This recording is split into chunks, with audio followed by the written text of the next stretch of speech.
Chers élèves, bonjour. On arrive à l'analyse du chapitre 23 du roman Athènes, le dernier jour d'un condamné de Victor Hugo. Si vous êtes prêts, on commence. Chapitre 23. Où le narrateur a-t-il été conduit? Comment est-il considéré? Le narrateur a été conduit au cabinet, le bureau, du directeur pour lui être livré. Quelle autre mission attend l'huissier? L'huissier doit conduire un autre condamné à Bicêtre. Cela montre que les condamnations étaient monnaie courante à l'époque. L'huissier, il a emmené le condamné à mort à la conciergerie et il va aussi conduire un autre condamné de la conciergerie vers Bicêtre. À quoi les condamnés sont-ils assimilés, comparés?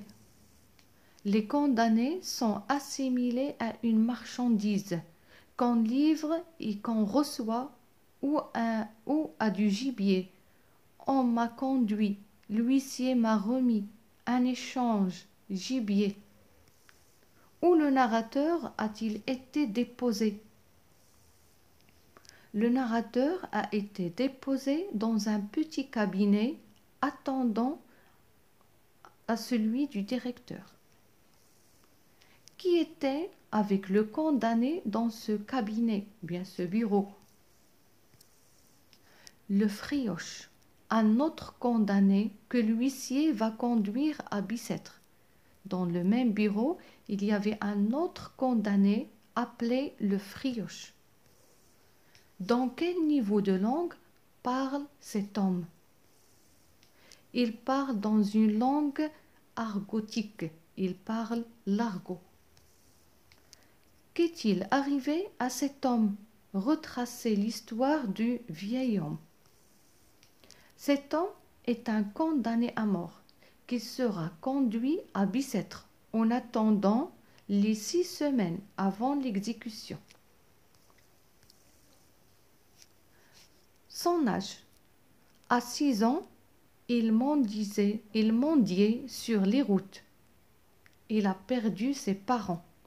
À 9 ans, il commençait à voler. À 10 ans, il est devenu voyou. À 17 ans, il est devenu voleur. Il a été arrêté puis envoyé aux galères.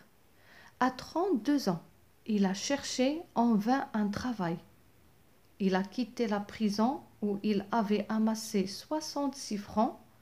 On lui a donné un passeport jaune où on a écrit « Ancien forçat » et on lui a interdit de quitter le village. Tout le monde avait peur de lui.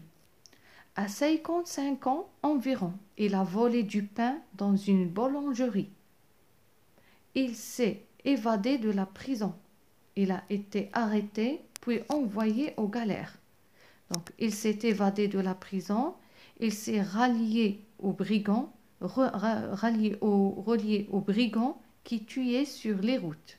Il a été arrêté par les gendarmes, puis il a été condamné à mort. Quel message veut passer Victor Hugo en citant l'exemple du vieil homme? Victor Hugo cite l'histoire du vieil homme pour montrer que la société est en grande partie responsable, car c'est elle qui fabrique ces criminels. C'est-à-dire que cet homme est une victime de la société. Qu'est-ce que le vieil homme, ça veut dire le frioche, a demandé au narrateur? Le vieil homme a demandé au narrateur sa redingote, car il pense la vendre pour acheter du tabac. Comparez l'attitude du narrateur à celle du vieil homme. Le narrateur se comporte comme quelqu'un qui n'a pas l'habitude de commettre des crimes, alors que le vieil homme a vécu toute sa vie dans le crime. Donc le narrateur, c'est un homme de bonne éducation. C'est la première fois qu'il entre en prison, alors que le vieil homme, le frioche, il a l'habitude de entrer et de sortir de la prison. C'est un criminel. J'espère que ce test de lecture était clair. C'est la fin de notre vidéo. Merci de votre attention et à bientôt.